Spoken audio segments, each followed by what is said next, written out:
Hello students of class 12th, welcome back to my YouTube channel in English literature class. Today I will tell you a short summary of chapter number 6 on the face of it from your second course book Vistas of class 12 written by Suzanne Hill.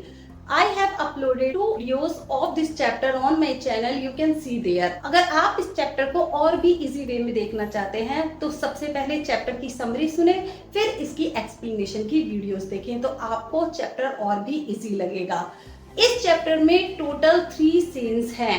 First scene है mister lamb के garden का और second scene है dairy के घर का, जहां पर वो अपनी मदर से कन्वर्सेशन करता है और उसकी मदर डेरी को वापस मिस्टर लैम के गार्डन में आने के लिए मना करती है और थर्ड सीन वापस से मिस्टर लैम के गार्डन में ही होता है। तो इस चैप्टर में टोटल 3 कैरेक्टर्स हैं, mister Lamb, Derry and Derry की मदर, और जो मेन कैरेक्टर्स हैं वो है mister Lamb and Derry. Mister Lamb जो कि एक ओल्ड मैन है और उनका एक पैर टीन का बना हुआ है, उन्होंने अपना एक पैर एक वॉर में बॉम्ब के एक्सप्लोजन में खो दिया था, उनका पैर डैमेज हो गया था, तो उनका एक पैर टीन का बना हुआ है, मींस नकली है।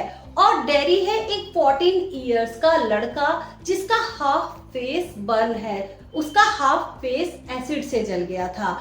अब देखिए दोनों की सोच में कितना डिफरेंस है। मिस्टर लैम और डेरी की सोच में बहुत ज्यादा डिफरेंस है। मिस्टर लैम जो कि एक ओल्ड मैन है और इस दुनिया को बहुत ही सुंदर तरीके से देखते हैं, यहाँ तक कि उनका एक पैर टिन का बना हुआ है, फिर भी दुनिया को वो एक बड़े ही सुंदर नजरिए से देखते हैं। यहाँ तक बच्चे उनको लैम्बी लैम कह के चिढ़ाते भी हैं, लेकिन वो उस बात का बुरा नहीं मानते। मिस्टर लैम ने एक गार्डन बनाया है जिसका गेट सभी के लिए खुला रहता है और उनके गार्डन में क्रैब एप्पल्स के ट्री हैं, एक वीड गार्डन है, सनफ्लावर्स लगे हुए हैं और बड़े बड़े पेड़ों पे मधुमक्खी के छत्ते भी हैं। मिस्टर लैम बताते हैं कि बच्चे उनसे सेब और नाशपाती लेने के लिए आते हैं और मधुमक्खी के छत्तों में से जो शहद निकलता है उस शहद से वो टॉफी बनाते हैं और बच्चों को देते हैं। अब दूसरी साइड है डेरी जो कि एक 14 इयर्स का लड़का है और इसका हाफ फेस बर्न हो गया था एसिड से। अब डेरी लोगों से नफरत करता है, क्यों? लोग उसको देख के डरते हैं और उसको देख के भाग जाते हैं और उसके सामने तो कुछ नहीं कहते, उसके पीछे उसको बुरा भला बोलते हैं। तो लोगों के ताने सुन के डेरी एक रिबेल हो चुका है, उसको दुनिया में कोई भी चीज अच्छी नहीं लगती, उसको दुनिया में लोग बिल्कुल भी पसंद नहीं है। तो डेरी की सोच बहुत नेगेटिव हो गई है। क्यों? क्योंकि लोगों ने उसको बहुत ज्यादा ताने मारे हैं और लोगों ने उसको बहुत तंग किया है। आप देखिए सीन 1 स्टार्ट होता है मिस्टर लैम के गार्डन से, जब डेरी मिस्टर लैम के गार्डन में एंटर करता है। डेरी देखिए गेट से नहीं आता, डेरी एक वॉल से कूद के आता है। तो मिस्टर लैम के गार्डन के गेट हमेशा खुले हुए ही रहते हैं। अब जैसे ही डेरी वॉल से कूद के मिस्टर लैम के गार्डन में एंटर करता है तो मिस्टर लैम डेरी को देख लेते हैं और वो बोलते हैं कि जरा संभाल के, नीचे क्रैब एप्पल्स पड़े हुए हैं, कहीं तुम गिर मत जाना। डेरी एकदम से शॉक हो जाता है, वो पूछता है कि कौन है। मिस्टर लैम अपना नाम बताते हैं और मिस्टर लैम डेरी को बोलते हैं थोड़ा संभल के, नीचे क्रैब एप्पल्स पड़े हुए हैं, तुम गिर मत जाना। अब डेरी मिस्टर लैम से कहता है कि शायद आप मुझ पे नजर रख रहे थे। तब मिस्टर लैम डेरी से कहते हैं कि गार्डन का गेट तो हमेशा सभी के लिए खुला रहता है, तुम्हें गार्डन के गेट से आना चाहिए, क्या तुम डरते हो? जस्ट ए गार्डन, ये तो एक गार्डन ही तो है। तब डेरी कहता है कि मैं लोगों से नहीं डरता, लोग मुझसे डरते हैं। तब डेरी मिस्टर लैम को कुछ बातें बताता है कि जब आप मुझे देखते हो ना तो आप मेरे बारे में सोचते हो कि ये कितना अगली है, ये कितना टेरिबल दिखाई देता है, और आप मेरे बारे में सोचते हो बेचारा लड़का। मिस्टर लैम अपने छोटे छोटे एग्जाम्पल से डेरी के मन से नफरत निकालने की कोशिश करते हैं। अब डेरी जो इतना हर चीज को नेगेटिव तरीके से देखता है तो मिस्टर लैम अपने छोटे छोटे एग्जाम्पल्स देते हैं और वो चाहते हैं कि डेरी अपने मन से नफरत को निकाल दे जो वो लोगों से करता है। अब मिस्टर लैम कहते हैं कि तुम्हें देखो सामने क्या दिखाई दे रहा है। तब डेरी कहता है रबिश। लेकिन मिस्टर लैम कहते हैं कि ये एक वीड गार्डन है।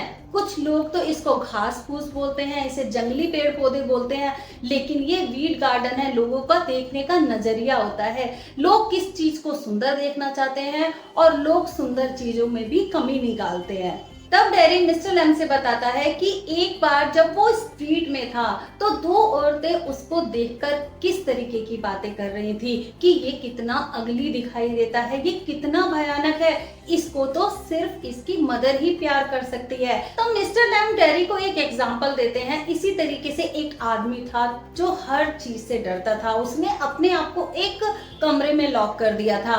उसका मानना था कि किसी दिन कोई बस उसके ऊपर चढ़ जाएगी, शायद बिजली उसके ऊपर गिर जाएगी, कोई आदमी अपने डेडली जर्म्स उसके ऊपर छोड़ देगा और शायद उसकी गर्लफ्रेंड उसको छोड़ के चली जाएगी तो वो मर जाएगा।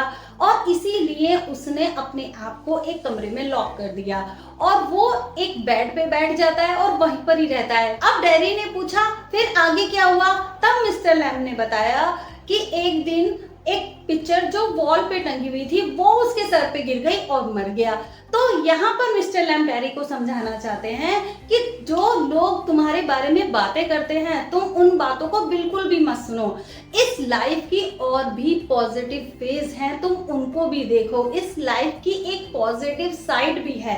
भगवान ने इस दुनिया को कितना खूबसूरत बनाया है, तुम उन चीजों को देखो।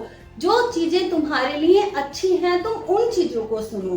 तब डेरी मिस्टर लैम को बताता है कि उसके पेरेंट्स उसके बारे में कैसी बातें करते हैं। जब वो अपने पेरेंट्स के पास नहीं था तब डाउन स्टेयर्स उसके पेरेंट्स उसके बारे में किस तरीके की बातें कर रहे थे। उसके पेरेंट्स कह रहे थे कि हमारे जाने के बाद डेरी का क्या होगा, डेरी अपने जले हुए फेस के साथ वो इस दुनिया में कैसे जिएगा, लोग उसके साथ कितना बुरा बर्ताव करते हैं। तो डेरी के पेरेंट्स भी उसके बारे में ऐसी बातें करते हैं डेरी के पीछे। तब मिस्टर लैम डेरी को समझाते हैं तुम्हारे पास लेग्स भी हैं, आर्म्स भी हैं, माइंड है, ब्रेन है, टंग है और तुम्हारे पास हर चीज है। तुम्हारा बस हाफ फेस ही तो बर्न है और तो तुम्हारी बॉडी बाकी ठीक है। तुम भाग सकते हो, दौड़ सकते हो और अगर तुम अपने माइंड को सेट कर लो ना तो तुम कुछ भी अचीव कर सकते हो। और अगर तुम अपने गोल के प्रति अपने माइंड को बिल्कुल सेट कर लो तो तुम बाकी लोगों से भी अच्छा कर सकते हो। अब डेरी मिस्टर लैम से बताता है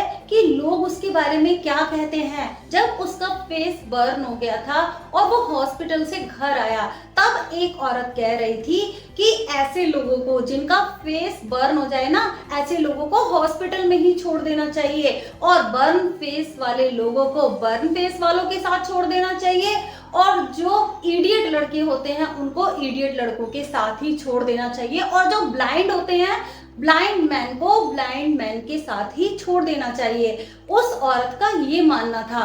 तो डेरी को इन्हीं बातों से नफरत है जो लोग उसके बारे में करते हैं, इसीलिए डेरी के मन में लोगों के प्रति इतनी नफरत भर गई है। अब मिस्टर लैम डेरी को फिर से समझाते हैं। वो कहते हैं तो उस औरत का कहने का मतलब था कि जिसका एक पैर ना हो, जो एक पैर से लंगड़े हो, तो लंगड़े लोगों को भी ऐसे ही लोगों के साथ रहने देना चाहिए। अब यहाँ पर डेरी कहता है दैट्स राइट। अब यहाँ पर मिस्टर लैम डेरी को समझाते हैं कि हर चीज जो सामने से एक जैसी दिखाई देती है लेकिन वो अंदर से डिफरेंट होती है।